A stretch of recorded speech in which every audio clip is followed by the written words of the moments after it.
Effective communication follows a good structure but feels fluid and intuitive. So much of a digital marketing manager's performance can come down to how well they hold meetings. Meetings should be focused and efficient, and everyone should leave them feeling excited. At the same time, they should not feel rushed. Take your time, let everybody share their ideas, and encourage contributions. The 6-step methodology for effective communication can be applied to any form of communication you have. It is perfect for meetings and for phone calls. It can ensure that you walk out of a meeting or conversation with everyone feeling good and excited about the next steps. Become a master of the 6-step and you will go far. The start of your meeting is the opportunity to lay the foundations. The first 3 steps help you do this well. This can be delivered and discussed in any order and should feel natural to everyone involved. Step 1. Fact find and feel find. This section enables you to understand how your fellow meeting attendees are feeling and what is on their mind. Feel find can be as straightforward as asking, "How are you? How are things? How are you feeling?" It will enable you to adapt everything hereafter to their needs and allow you to be more empathetic and connect with everyone in the room or on the call. Fact find. This is where you investigate the more practical things that are going on. For example, questions like, "How's business? What's new with you?"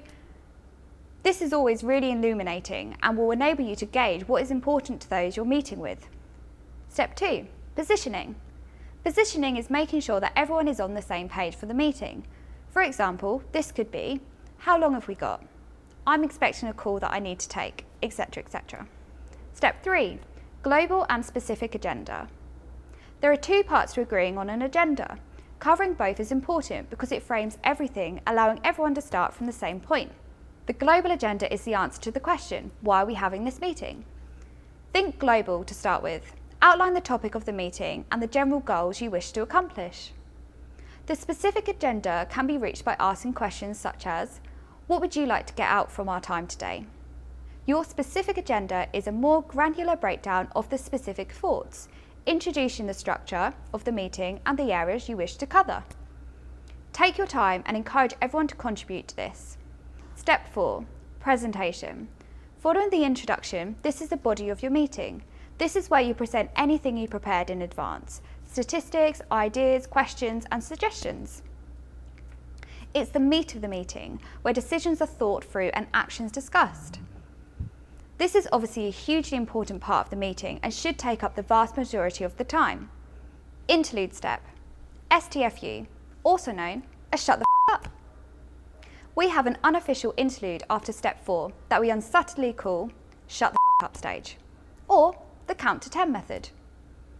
If you are pitching in a sales meeting, it is the most vital of all stages. He who speaks first loses. This is the pause that follows the delivery of the content in which your colleague, manager or client is allowed the headspace to draw their own conclusions. Wait and count to 10 once the presentation stage is completed. Step 5. Summary. Towards the end of your meeting, after the presentation, is the time to summarise what was covered in the meeting. Quickly run through what took place during your time together, then return to the specific agenda list you prepared earlier. For each question on the list, ask the room whether they think the specific agenda item was adequately covered. Put a tick if it has been covered adequately, a dash if it has been partially covered, and a cross if it has been left unanswered. For each of the dashes and crosses, offer either an explanation or other further information.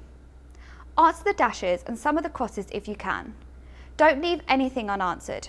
If something is not covered by what you have said, offer advice on where to find out that information, or check with others whether they still feel that that item is important. This is also an opportunity to invite everyone in the meeting to write down 3 things they've got from the meeting.